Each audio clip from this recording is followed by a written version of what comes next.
मैं कबीरपंथी संत सूरदास जी YouTube channel संत सूरदास जी में आपका स्वागत है। मैं आपके पास आज एक और सत्संग भेज रहा हूँ।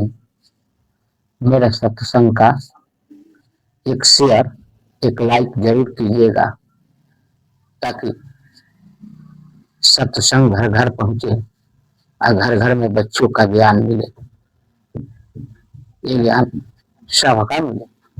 और एक शेयर जरूर कीजिएगा, क्योंकि लाइक शेयर करने से ही परिवार में शांति का वास होता है।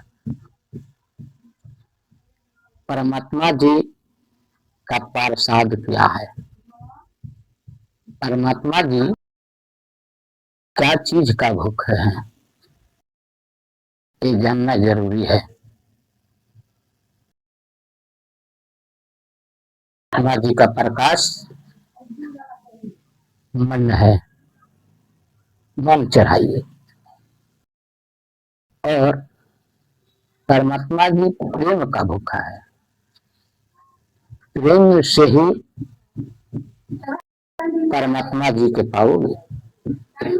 कहते हैं कि प्रेमवे में हरि के रिझाओगे तबे हरि दर्शन पाओगे। यानी परमात्मा जी प्रेम का भूखा है। 5,000 के कपड़ा पहनने से और क्रीम सिंथ लगाने से परमात्मा जी का मार्गदर्शन नहीं होगा। नहीं नहीं, परमात्मा जी तो प्रेम का भूखा है। परमात्मा जी का प्रसाद है मन। तुम्हें श्रद्धा प्रेम है, तुम्हारा परमात्मा जी का मार्गदर्शन कहाँ से होगा? इसलिए परमात्मा जी को मन चढ़ाइए और परमात्मा जी से प्रेम कीजिए। कुछ व्यक्ति ने मुझे बोले कि सुधा जी, जो आप सत्संग कर रहे हैं वो हमारे चेहरा का थोड़ा कह रहे थे, ये सत्संगी का चेहरा नहीं है, चेहरा को सजाइए। ये देखिए, तो मेरा चेहरा ध्यान दे दिया पर मेरा बारी का बखान नहीं किया कि अपने ये कहे हैं, यानी बारी सुना ही नहीं। जितना चेहरा के बारे में बखान करते हो, अगर बारी सुन लेते तो आपका कल्याण हो जाएगा, आपका उद्धार हो जाएगा। हमने कहा कि भाई हम लोग कबीरपंथी संत है, हम लोग का दिनेश क्या चाहिए? दाढ़ी बनाने से कोई संत नहीं होगा, दाढ़ी बढ़ा लेने से कोई संत नहीं होता है। कबीर साहब कहते हैं कि मन न रंगवला जोगी रंगवाई लेहल कपड़ा, दढ़िया बढ़ौला जैसे बढ़ल गर बकरा। तो दाढ़ी बकरा गए होते हैं तो क्या वो संत है? नहीं। संत का कुछ भी नहीं है और संत कुछ ही मांगते ही नहीं, क्योंकि संतों के लिए तो संसार है। संत जो वाणी बोलता है वो संसार के कल्याण के लिए बोलता है, संसार के उद्धार के लिए। और मुझे चाहिए क्या? मैं एक ही चीज परमात्मा जी से मांगता हूं, ताकि परमात्मा जी का प्रकाश, एक ज्ञान के प्रकाश घर घर फैला सको। और क्या चाहिए? और क्या चाहिए?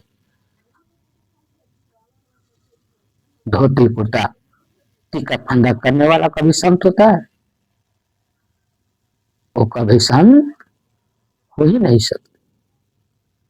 वो समझ लो, जो टीका फंदा करके घूम रहे हैं, आपका भरम में डाल रहे हैं, उनसे बच जाइए। क्योंकि हमारे गुरु जी कहते थे, वो स्वामी राम पुकार दास महाराज जी, टीका फंदा करने वाले कहते हैं कि फूक देता हूँ कान, दूध होती पैसा, फूक देता हूँ कान, जो धोती पैसा हमारा जिम्मेवारी नहीं है, सार हो या भैसा। और क्या संत है, सिर्फ धोती पैसा का लालच। इसलिए सच्चा संत जो होता है, सच्चा संत का यही धर्म है कि ज्ञान के प्रकाश फैलाऊं, अपना बारे से मनुष्य के कल्याण करूं या उद्धार करूं। यही सच्चा संत का वाणी है। ड्रेस नहीं देखते, सच्चा ज्ञानी एक संत का ड्रेस नहीं देखते, वो वाणी देखते हैं। हाँ, संत दुनिया के कल्याण के लिए ही सत्संग करते हैं, अपना वाणी रखते हैं। पेड़ न साधे फल कभी, क्या पेड़ अपना फल खाती है? नहीं, पेड़ तो फल देती है संसार के लिए। नदी न साधे नीर, नदी अपना जल पीती है? नहीं, वो नदी का जल होता है संसार के लिए। ऐसे संत जो होता है वो भी होता है संसार के लिए, संसार के कल्याण के लिए, संसार के उद्धार के लिए। संत का बारी होता है। इसलिए चेहरा पर ना ध्यान दीजिए, बारी पर ध्यान दीजिए। एक फिल्मी गाना मुझे याद आ गया। फिल्मी गाना हम सुने हैं कि चेहरा कि क्या देखते हो, दिल में उतर कर देखो ना, दिल में उतर कर देखो ना। तो संत का बारी पर ध्यान दीजिए। यदि संत का बारी सेवन करते हैं तो आपका कल्याण होगा, आपका उद्धार होगा। संत का बारी से ही कल्याण होगा। क्योंकि चाहे लाख आप जितना तीर्थ कर ले, भरम ले, उससे क्या होगा, क्या उद्धार होगा? कहते हैं हमारे साहब कि तीर्थ गए संत एक पल, तीर्थ गए संत एक पल, मिले फल संत चार, सतगुरु मिले अनेक फल, कहे कबीर विचार। संसार के अनेकों फल सतगुरु के ही माध्यम से मिलते हैं। मान लीजिए कि आप नाव पर बैठ गए हैं, तो नाव को तो खेवैया कोई चाहिए। जब तक नाव खेवैया पार नहीं करेगा तब तक आप उस पार कैसे जा सकते हैं? जब तक पार आपको ना किया जाए तो कैसे उस पार जाएंगे? यही है संत का बारी। संत का बारी मृत्यु को ही नहीं, भवसागर से पार कराता है। संत का बारी भवसागर से पार कराता है।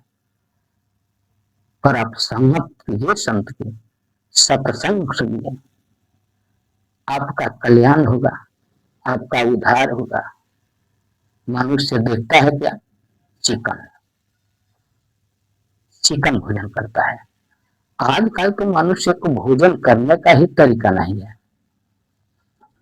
मनुष्य चिकन भोजन करता है, पता चलता है कि हॉस्पिटल में चला गया। अरे भाई क्यों, क्या हुआ? लीवर में फॉल्ट हो गया।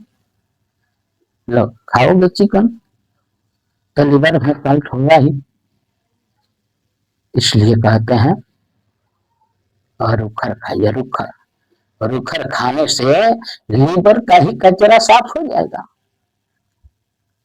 रुखर खाने से, भोजन करने से लीवर का कचरा साफ हो जाएगा। यही तो संत की बारी है। चेहरा देखते हो, बारी सुनिए, आपका कल्याण हो जाएगा, आपका उद्धार हो जाएगा। बहुत सारे मनुष्य है, बहुत सारे मनुष्य है कि भोजन करते समय भी विरोध करते हैं। भोजन करते समय विरोध करते हैं। याद रखिए, भोजन करते समय मनुष्य को विरोध नहीं करना चाहिए। यदि मनुष्य विरोध करता है तो उस भोजन का ही अपमान होगा। मनुष्य विरोध में भोजन करता है तो भोजन का ही अपमान होगा। भोजन का अपमान हुआ तो समझ लो परमात्मा का अपमान हुआ। परमात्मा के ही अपमान हुआ तो समझ लो कि आपका पितृलोक का ही अपमान हुआ। ये कीर्ति पर धापा आपका पूर्वजों को ही अपमान हुआ, उन पे धापा पहुंचेगी। तो यदि परमात्मा रूठ जाएंगे, पितृलोक पितृदेव रूठ जाएंगे तो शांति आपके घर में आएगी ही नहीं, शांति तो वास करेगी ही नहीं, अशांति है शांति बीतेगी। इसलिए भोजन करने का ही तरीका अपनाइए। मनुष्य को भोजन करते समय विरोध भी नहीं करना चाहिए। भोजन करते समय मनुष्य का विरोध भी नहीं होना चाहिए। ये सबसे बड़ा गलती होगा मनुष्य का। तो मनुष्य का ही ज्ञान का कमी है अभी मनुष्य का। जब तक धीरे धीरे सत्संग नहीं अपनाएंगे तब तक मनुष्य के अंदर जो निगेटिव है वो निगेटिव नष्ट हो ही नहीं सकती। उनके लिए सत्संग अपनाना ही होगा। मेरा वीडियो बना रहा है रजनीश कुमार यादव, उनसे बार बार यही कहता हूँ कि आप भी सत्संग अपनाइए, सुनिए। तो सत्संग हर बच्चों को सुनना चाहिए, बुजुर्गों को ही सुनना चाहिए, क्योंकि संसार से मुक्ति दिलाने वाले एक संत का भारी हो सकता है। संसार से मुक्ति दिलाने वाले एक संत हो सकते हैं, संत का भारी। इसलिए सत्संग हो जाइए, अपना